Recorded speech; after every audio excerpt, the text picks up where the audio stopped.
बिस्मिल्लाहिर्रहमानिर्रहीम। अस्सलामुअलैकुम वरहमतुल्लाहि वबरकातुहू। मौलाना रूमी रहमतुल्लाह अलैह बाज़ार से गुज़र रहे थे। मौलाना साहब के सामने करियाने की एक दुकान थी। एक दरमियानी उम्र की खातून दुकान पर खड़ी थी और दुकानदार वारफती के आलम में इस खातून को देख रहा था। वो जिस चीज़ की तरफ इशारा करती, दुकानदार हाथ से उस बोरी से वो चीज़ निकालने लगता और इस वक्त तक वो चीज़ के थैले में हाथ डालता जाता जब तक खातून की उंगली किसी दूसरी बोरी की तरफ नहीं जाती और दुकानदार दूसरी बोरी से भी अंधाधुंध चीज़ निकालकर थैले में डालने लगता। ये अजीब मंजर था।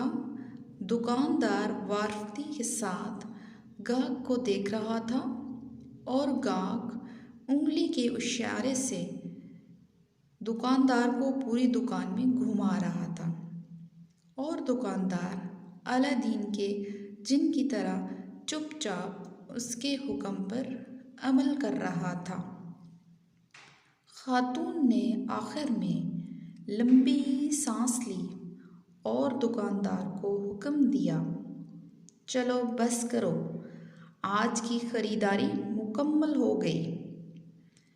दुकानदार ने छोटी छोटी थैलियों के मुंह बंद किए। ये थैलियाँ बड़ी बोरी में डाली, बोरी कंधे पर रखी और खातून से बोला, चलो ज़ुबैदा, मैं सामान तुम्हारे घर छोड़ आता हूँ। खातून ने नफ़्स से गर्दन हिलाई और पूछा, कितना हिसाब हुआ? दुकानदार ने जवाब दिया, ज़ुबैदा, इश्क में हिसाब नहीं होता, इश्क में हिसाब नहीं होता। खातून ने गुस्से से उसकी तरफ देखा, वापस मुड़ी और घर की तरफ चल पड़ी। दुकानदार भी बोरी उठाकर चुपचाप उसके पीछे चल पड़ा। मौलाना साहब ये मंजर देख रहे थे। दुकानदार खातून के साथ चला गया तो मौलाना साहब दुकान के थड़े पर बैठ गए और शागिर्द गली में खड़े हो गए। दुकानदार थोड़ी देर बाद वापस आ गया। मौलाना साहब ने दुकानदार को करीब बुलाया और पूछा, ये खातून कौन थी? ये खातून कौन थी? दुकानदार ने अदब से हाथ चूमे और बोला, जनाब, ये फलां अमीर ख़ानदान की नौकरानी है। मौलाना साहब ने पूछा, तुमने उसे बगैर तोले सामान बांध दिया, फिर उससे रकम भी नहीं ली, क्यों? दुकानदार ने अर्ज़ किया, मौलाना साहब, मैं इसका आशिक हूँ। आशिक और इंसान जब किसी के इश्क में मुब्तला होता है तो फिर उससे हिसाब नहीं कर सकता। दुकानदार की ये बात सीधी मौलाना साहब के दिल पर लगी। वो चकराए और बेहोश होकर गिर पड़े। शागिर्द दौड़े, मौलाना साहब को उठाया, उनके चेहरे पर अर्के गुलाब छिड़का, उनकी हथेलियाँ और पाँव रगड़े। मौलाना साहब ने बड़ी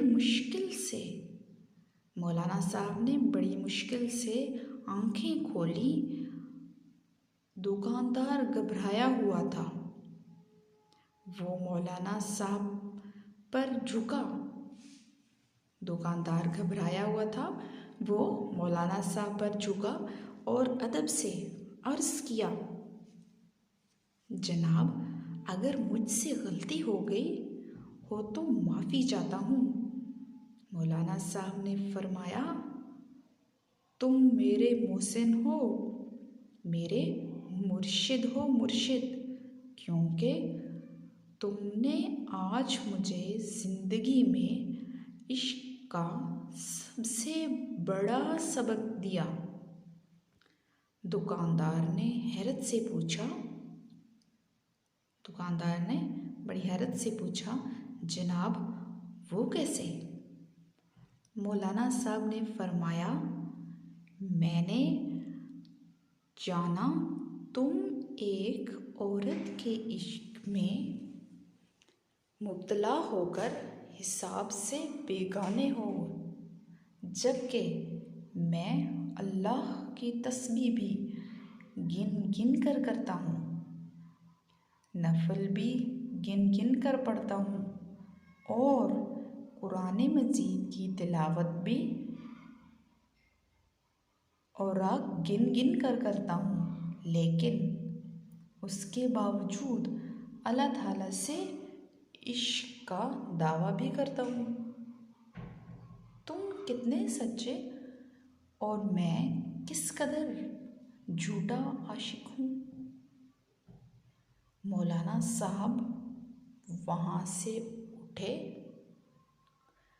अपनी दरगाह पर वापस आए और अपने उस्ताद हज़रत शमसुद्दीन तब्रेज़ के साथ मिलकर इश्क के 40 उसूल लिखे।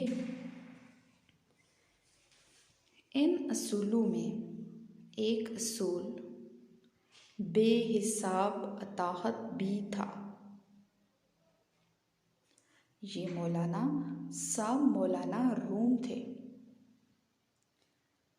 और ये पूरी ज़िंदगी अपने शागिर्दों को बताते रहे कि अल्लाह ताला ने हमें नेमतें देते हुए हिसाब नहीं किया, चुनाचे तुम भी इसका शुक्र अदा करते हुए हिसाब ना किया करो और अपनी हर सांस की तार अल्लाह के शुक्र से जोड़ दो।